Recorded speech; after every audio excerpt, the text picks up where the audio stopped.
You know, if my memory serves me, there's a great Pac-Man movie on right now.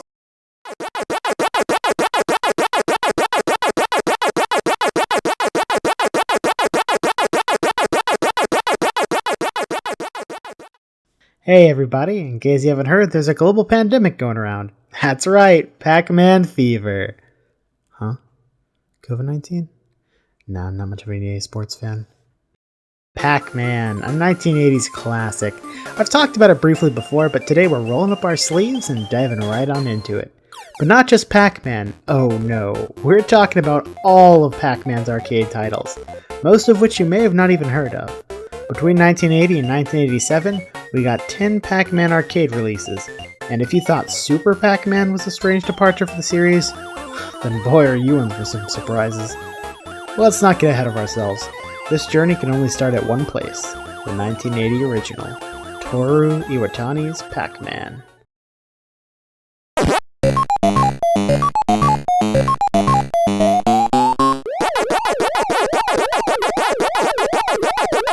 Yep, still fucking Pac-Man. Come on, what can I say about this game that hasn't already been said by people smarter than me?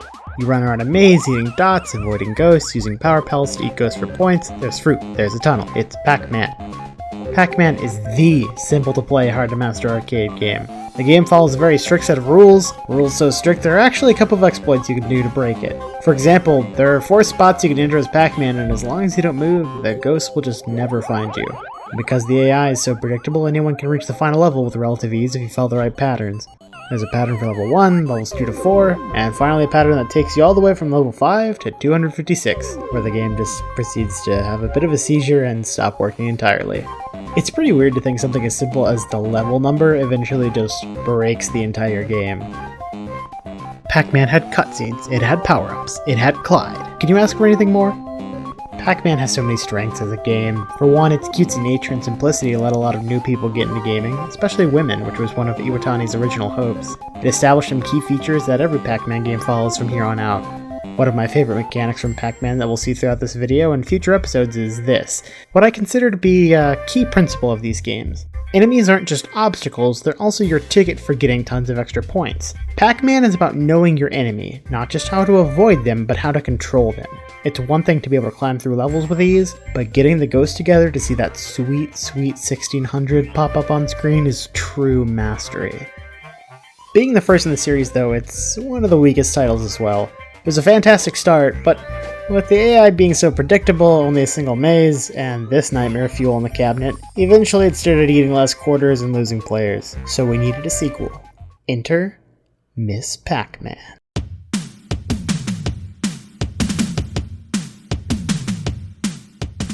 More mazes, better, more random AI, cutscenes, new music and sounds, fruit that bounces around the screen. It can only be Miss Pac-Man. Miss Pac-Man was not only better for arcades, it was better for the arcade player. With new mazes, tougher to predict AI, new sound effects, it kept players on their toes and managed to feel pretty fresh. The game also added a new ghost to the series, Sue, who took Clyde's place as the orange ghost in this game. She would later become a more unique character thanks to the cartoon and some feature titles. Miss Pac-Man was the perfect sequel, except for one slight problem. Namco didn't develop it. It was a company called General Computer Corporation that made Miss Pac-Man, not Namco, even though Midway published both Miss Pac-Man and Pac-Man. As it turns out, Midway wasn't exactly happy with the rate Namco was putting out Pac-Man games, so they just started making their own. And we're not talking just 1 or 2 titles here, no. Midway made half of the entire arcade series of Pac-Man titles, and with little to absolutely no permission or input from Namco. Pac-Man Plus, Baby Pac-Man, Professor Pac-Man, Junior Pac-Man, and even some other weird stuff like pinball machines. Midway went completely mad with power they didn't even have, and because of this, Namco cut ties with them entirely. Eventually, Namco would end up getting the rights for Miss Pac-Man. Although, to be honest, I'm not entirely sure who owns the other Pac-Man ripoffs and clones Midway developed, but it's most likely Namco. So let's take a look at the next game Midway made in the Pac-Man series, Pac-Man Plus. Now, look carefully. If you look just close enough, you might just barely make out. Wait a second, this is just fucking Pac-Man again! The tweaks they made here are absolutely minuscule. For one, the maze is green now. Yay, I guess. Eating a power pellet will now randomly make only 3 of the ghosts turn blue, or it might even make the maze turn completely invisible. I have no earthly idea what the point of this change was. They also changed all the fruit to random foods. There's soda, candy, peas. If you eat a fruit, the ghosts turn invisible, but can also be eaten if you manage to run into them. Pac-Man Plus is just Pac-Man, but worse somehow. And the worst part is, it's a modification of original cabinets, so all it did was ruin perfectly good original Pac-Man arcade systems. Midway's Pac-Man titles have been hit or miss so far, so let's take a look at the next official Pac-Man release from Namco, Super Pac-Man. Super Pac-Man is a further departure from the previous games we've seen so far, but the core concept is still here. You have to eat all the fruit to travel to the next stage, but to get to the fruit, you have to get keys to open these gates here. These keys usually open up a nearby gate, but the further you get into the game, the further the distance between the key and the gate associated with it is. There are power pellets like usual, but there are also super pellets that turn you into Super Pac-Man, making you immune to ghosts and letting you break down gates. You can even go faster by activating the Super Speed button. This Super Pac-Man power-up is actually Pac-Man's final smash in Super Smash Bros. It's nice to know where that finally all comes from now. The game also has a little bonus stage between worlds where you're permanently powered up and have no ghosts to worry about, but the faster you complete the stage, the higher points you get. They're fine, but not typically very exciting. One cool thing about this game is you can actually enter the ghost pin, although it's rarely a very good idea. As I mentioned earlier, while you're in Super Pac-Man form, you can greatly increase your speed. I'm not sure if it's the speed increase or the game being slightly faster in general, but the controls feel a little bit slippery and weird to me at times. Sometimes I'll miss turns I wanted to take or feel like my preemptive movements were just flat out ignored. I was never frustrated, but I also never felt completely in control. It's nice to see a true Namco sequel to the original, especially one that isn't afraid to deviate a little bit from previous titles. But honestly, I think I'd take Miss Pac-Man or even the original over Super any day. It's not a bad arcade game, not at all, I just don't really find it as enjoyable as the previous titles. It feels a lot more confusing to me, and because of that, I kinda just want to play it mindlessly. I have some strategies for the other games, but with Super Pac-Man, I always feel like I'm missing something. It's a nice change of pace between the other titles though, that's for sure. Next up, we have the title the world demanded to have. You couldn't stop anybody on the street without hearing about this game. The game that took 1982 by storm, leaving nothing but destruction in its wake. Baby Pac-Man. It was a complete commercial failure. Don't be fooled by the name though, this game will chew you up and spit you on your mother's grave. It is mean. You may as well give your friend a quarter and ask him to kick you in the balls. Baby Pac-Man is a pinball arcade hybrid, and it's not a very good one either. I was initially worried I wouldn't be able to get footage to this game, because as soon as I looked at it I thought, oh shit, my Super Nintendo can't do that. But as it turns out, you can actually emulate this, although not without a few hiccups. Man, playing an arcade game pinball hybrid is a really fun novelty, even if the pinball part in this case is just a simulation. Now if only it was good. Up top you'll play a pretty simple level of Pac-Man, only the power pellets are missing and the ghosts are on crack. If you take this little tunnel downwards, you'll enter the pinball section here. Playing pinball lets you not only add power pellets to the stage, but also level up the current fruit and increase the speed you travel when you go through the tunnel. If you die in pinball, you're returned up to the top and the chase resumes. So without doing very well in the pinball section, the maze feels flat out impossible, and the pinball portion, well, just isn't very fun. There's not a whole lot of interesting or cool stuff to bounce around on, it just kind of feels bland to me. A cool concept on paper, but man, this really is the worst Pac-Man arcade game, period. After that blunder, Midway decided it's time to clean up their act and develop a new Pac-Man game. A good Pac-Man game. A great Pac-Man game. Psych! Here's the arcade version of Student Loans. Professor Pac-Man, just when you thought we couldn't go any lower. May as well start off with the good, right? Well, it's certainly the best arcade educational quiz game starring Pac-Man released in 1983, that's for sure. Professor Pac-Man here presents us with a question, 3 answers, and a time limit. The time limit here is super short, and with the time ticking down very loudly, this is probably the most stress-inducing arcade game I've ever played. It reminds me of WarioWare, but lacks the simplicity and, fun of that game. Seriously, some of these questions are stupidly easy, and others have you counting pixel sizes and analyzing images or patterns that are completely ridiculous in terms of complexity. Most of my good runs felt more like luck rather than getting any better. Actually, the phone is not a square. Shit. C! Damn it! It's less of a test of your knowledge and more like those idiot test games you'd play during computer class instead of filling out Excel spreadsheets. It's like an exam where every question is a trick question, you have 3 seconds, and also, you paid for this. Why would anyone want to play this? And you want to know what the worst part is? I've played it for hours at this point, because every single time I tried to record it, I ran into an error and lost the footage. I'm telling you, this game is cursed. Despite this game being one of the many bastards of the Pac-Man arcade game family, Professor Pac-Man would actually go on to appear as a reoccurring character here and there. Before we move on to our next game though, there is something I've got to take care of. I just don't want to see anyone make the same mistake I did. Let's see here. Here we go. Professor Pac-Man at Pac-Land University. Rate my professor. Not the worst I've had, but certainly not good. Difficulty level. Course is tough as nails, but there's an occasional easy question here and there. Wouldn't take him again, that's for sure. Didn't take for credit. No textbook, thank God. Attendance. Yep. Only got to second place on the leaderboard. I'm pretty sure that translates to an A-. A couple more details here and there we go. Hopefully that should save some other students a lot of frustration.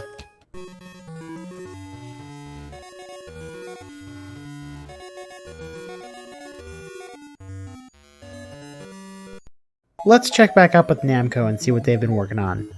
After Super Pac-Man was a bit of a letdown, they worked on Pac Pal, which is overall pretty similar. However, the little changes they've made here and there have refined and built onto Super Pac-Man's previous concepts.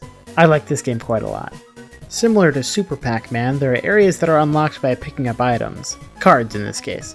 Cards get moved further from the item they unlock, just like keys in the original. There are 2 big changes here though. For one, I think the game is much simpler and easier to grasp than Super Pac-Man. All you have to do to complete the course is get all the items, and there are power-ups that let you stun ghosts in front of you. Adding that extra bit of complexity by having to not only grab the power-up, but also line up and fire a shot feels really nice actually. But of course, these changes are only the Pac half of Pac Pal. Now Pac-Man has a friend to help him out. This is Miru, a friendly ghost who will collect items for Pac-Man and take them to the center of the maze. This means you can focus on collecting cards and let her help you out and clean up missing items. However, not only do you lose those points, there's also a perfect bonus for collecting every item in each stage. As I mentioned earlier, Pac-Man's enemies can also be a useful source of points, and the inverse is also true in this case. His friends can help him out, but take those points away. It's a really neat addition that I think fits super well and changes the dynamic to be a lot more interesting. You're not only managing ghosts, but trying to anticipate what Miru is going to do so you can go for a perfect bonus and complete stages faster.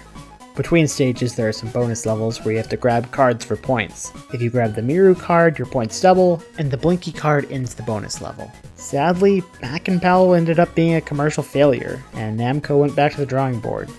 It's a bit of a shame too, because the series wouldn't see a lot of experimentation like this until later on, with even some later home console games sticking to the tried and true maze formula. Out of all these games, I think I'd suggest playing this one the most. I can't say it's the best, but it's a unique experience that I think most fans have probably missed out on. Interestingly enough, apparently in the West the game was going to be called Pac-Man and Chomp, with Miru being replaced by Pac-Man's dog from the Hanna-Barbera cartoon, but those plans ended up falling through though. Nonetheless, poor Miru would end up being completely forgotten for the rest of the series. I mean, at least she's playable in the Pac-Man Minecraft DLC? I guess? Let's jump back and see what Midway has been cooking. After all the weird spin-offs were complete failures, they decided to go back to form with Junior Pac-Man. So, Junior Pac-Man is fine. I'm gonna go ahead and assume that ranks lowest on my most controversial gaming opinions. It plays similar to Miss Pac-Man, except the maze here is huge, like way bigger than it needs to be. Items bounce around just like in Miss Pac-Man, but now they turn pellets into big pellets that are worth more points, but also are slower to eat through. Wait too long and the items will even destroy your power pellets. But other than that, same familiar Pac-Man. All your favorite characters are here, Blanky, Pinky, Inky. Wait, Tim? Tim. Why the hell did they decide to rename Clyde to Tim? Let me just double check my list here. Yeah, you're on thin fucking ice, Junior Pac-Man. This game is a pretty simple story told through cutscenes. Junior Pac-Man and Yum Yum, who is the daughter of Blinky, want to play, but fighting ensues between the Ghosts and Pac family. I'd love to tell you how this romantic tragedy ends, but Junior Pac-Man is hard, time-consuming, and not very fun, so I only made it to level 2. Sue me. Thankfully, next up is probably one of my favorite games of all Pac-Man's arcade titles so far. Welcome to Pac-Land. Pac-Land is another departure from the typical maze-based gameplay, and probably the most unique of the Namco-developed Pac-Man titles, mostly because the game's now a platformer. The game may appear to be run-of-the-mill for any game in the platformer genre, but the interesting thing about Pac-Land is movement is actually controlled by buttons alone. One to go left and right, one to jump, with the player needing to double tap the left and right button to sprint. It might sound a little weird, but it's something you get used to and come to appreciate quickly. At least I did. For an arcade platformer, the game controls really well and you can start to get a good sense of the physics and how to pull off tricky jumps in no time at all. It feels just janky enough to be unique and arcadey, but not enough to be frustrating to me. I do really hate this jump here where to get over the pools you have to absolutely mash to glide. I still can't seem to get over this pool and trip too, but other than that, the game is super solid. You take a trip through Pac-Land trying to return a lost fairy to Fairyland, and then make it back home safely. As a reward for your efforts, you receive a pair of boots that let you jump infinitely to rush home quickly. It's super fun to fly over obstacles, but you have to take care not to run into any ghosts on your way back. It's not just about muscle memory and mastering each trip though, there are tons of secrets to find too as you continue to play the game. Standing on fire hydrants will make bonus fruit appear, pushing this hydrant here will give you a hat that protects you from above. There are a bunch of neat little hidden secrets to find that make repeat playthroughs really fun. The game paved the way for later platformers the same way the original helped bring a lot of gaming staples into the industry, with Shigeru Miyamoto even citing it as an inspiration for Super Mario Bros. It's also Toru Iwatani's favorite Pac-Man sequel. Sure, it's been outclassed these days as platformers have evolved over the years, but I say it's absolutely still worth a shot today. Highly recommend it. At this point, we've seen several takes on this series, some incredibly experimental, and from several companies no less. But we've got one more title to take a look at here, and once again, it's a return to form for the series. As our final dive into Pac-Man's arcade titles, let's look at Namco's Pac-Mania, released in 1987.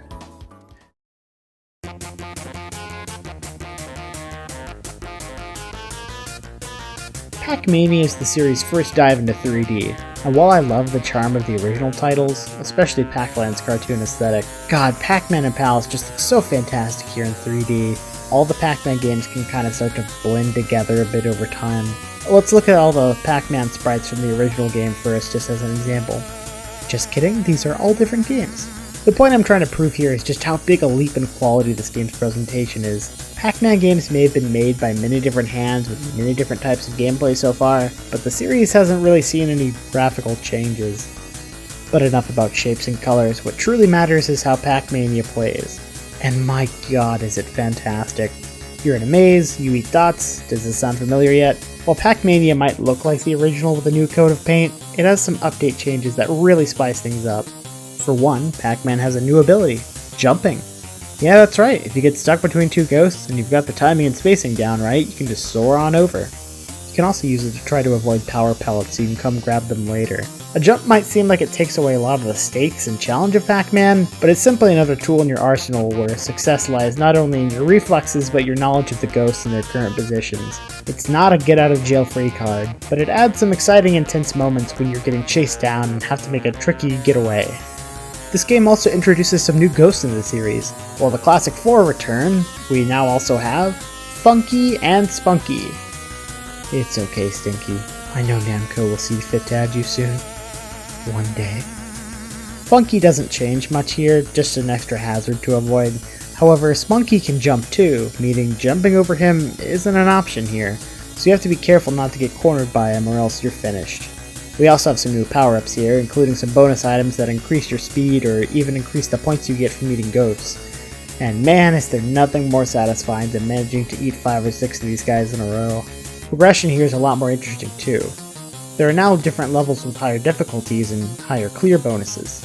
Add in the fact that you can select a level, and the game gives you a lot of freedom to practice the harder stuff or start on the easiest stuff to rack up points and gain bonuses for clearing levels, which increase as the difficulty goes up.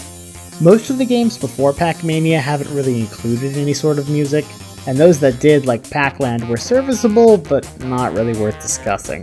Pac-Mania, though, has an absolutely fantastic soundtrack. These songs aren't just some of the best of Pac-Man's arcade days, they're some of the best in the series, period, and a lot of them would go on to be reused and remixed as the series progressed. The theme of the last Pac-Man game to release is a remix of Pac-Man's Park from Pac-Mania, and in my opinion, it's the track I immediately think of when I think of the series. Pac-Mania is a ton of fun on its own, and having any sort of music is a nice change of pace compared to previous titles, but the songs on display here elevate the experience to a new level.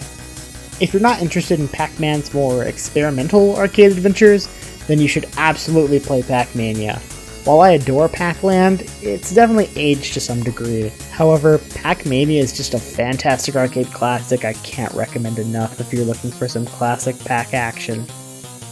But Wizard, you say? How on earth can I play such magnificent titles as Pac-Mania and Professor Pac-Man? Why, by purchasing them, of course. Let me just double check the going price right now. You can't. I couldn't even find a listing online for Professor Pac-Man, apparently only 400 were ever made. It's a shame that with all this arcade history, Pac-Man's early titles are not really available. Of course, there's a million ways to play Pac-Man and Miss Pac-Man these days, from collections to ports to keychains, I guess. But a lot of these games have never seen a re-release and probably never will. But not all hope is lost. To get the footage for this video, I used an arcade emulator called MAME, but 90% of my playtime with each game was actually on this bad boy. Arcade 1UP released a special 40th anniversary cabinet with 7 games on it, making it the best way to play most of these titles and get the most authentic experience possible. Some of the series' best is on here: Pac-Man, Pac-Man Plus, Super Pac-Man, Pac Pal, Pac-Land, Pac-Mania, and finally, Galaga. Galaga? What the hell, sure, it's a Pac-Man game now. Although their cabinets are pretty damn expensive and the game selection here isn't quite perfect, this is probably the best way to experience these games today in my opinion, without playing them on a keyboard or building some custom hardware. But emulation is unfortunately all we can really do for most of these other games, especially Baby Pac-Man, seeing as it's, half a pinball machine. I hope talking about these games can shed some light on some of the more obscure titles, and who knows, maybe Bandai Namco will take care to preserve them in all their weird glory. While these are all early arcade titles, Pac has returned to arcades occasionally for a few games too. I initially wasn't going to mention these at all, but I discovered too much cool information that blew my mind, so let's jump into them real quick before we wrap up here. So first off, there's Pac-Man Arrangement, which doesn't even have a Wikipedia page. It was released in 1996, but isn't too much of a departure from the typical maze-based ghost gobbling affair. It did introduce a new ghost, however. Meet Kinky, whose power is merging with other ghosts. Yeah, boy. This means that from just arcade titles alone right now, there are 11 different ghosts. Blinky, Pinky, Inky, Clyde, Sue, Miru, Spunky, Funky, Kinky, Yum Yum, and I guess if you count him as a brand new character, Tim. Kinky's combination gives ghosts new powers, like granting Binky bullhorns that let him charge in a straight line, or giving Pinky bunny ears, letting her jump all the way across the map. Pac-Man Arrangement was released in a couple different collections, namely Namco Classic Collection Volume 2. Also, somehow the game managed to mix up Blinky and Clyde. Overall, Pac-Man Arrangement is fun and weird with some new mechanics like jump and dash pads, but there's not too much to say about it. It does have a pretty killer soundtrack though. I recommend checking it out on the GBA Pac-Man collection if you're interested. But the real interesting title here in my opinion is Pac-Man VR, released in the same year, 1996. Supposedly it added multiplayer and obviously could be played in virtual reality, but other than that and some updated graphics, it was pretty much just the original Pac-Man. Thing is, we have some photos and some promotional blurbs, but the actual game is just missing. Not a single machine has surfaced. A company called Virtuosity Systems claims to have the rights to the game now, and other virtuality titles, and wants to re-release them, but other than the fact that the original CD-ROM of this game, designed to work with the Virtuality arcade machines, were sold back in August of this year, we haven't really gotten an update from them since on this proposed release. I would love to see this game playable on modern VR systems. If we ever end up getting the game, I promise right now, I'll have to do a bonus episode on it. Moving on to the more modern era, we got Pac-Man Battle Royale in 2011, a 4-player competitive Pac-Man game. It seems like it might be a lot of fun with friends, and you can play it if you have the Pac-Man Museum Collection, which used to be on Steam but was delisted this year. Thanks Bandai Namco, really feeling that 40th anniversary spirit right now. In 2013, we got a remake of the original game called Chomp Mania, this one being one of those new age play for tickets to buy 7 sticky hands kind of arcade games. Not super exciting.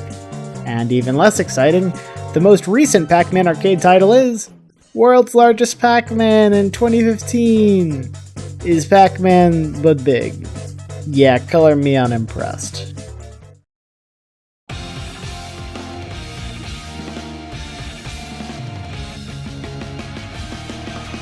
Despite their strong start, a lot of arcade franchises struggled to stay afloat once the age of home consoles began. But much to my surprise, the Pac-Man series was kind of always struggling long before this shift. Between Namco's failed experiments and Midway's blatant disregard for the franchise with their own illegal clones and spin-offs, Pac-Man's journey in arcades has been a bit rough, if not interesting. But with the industry taking a leap forward into the homes of consumers and the decline of arcades, it was up to Namco to make sure Pac-Man stayed relevant as a character and a series. And to do that, they'd take some pretty fucking weird turns. Join me next time as we take a look at Pac in the 16-bit era.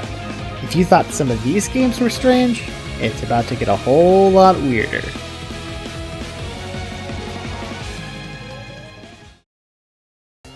Hope you enjoyed my little film.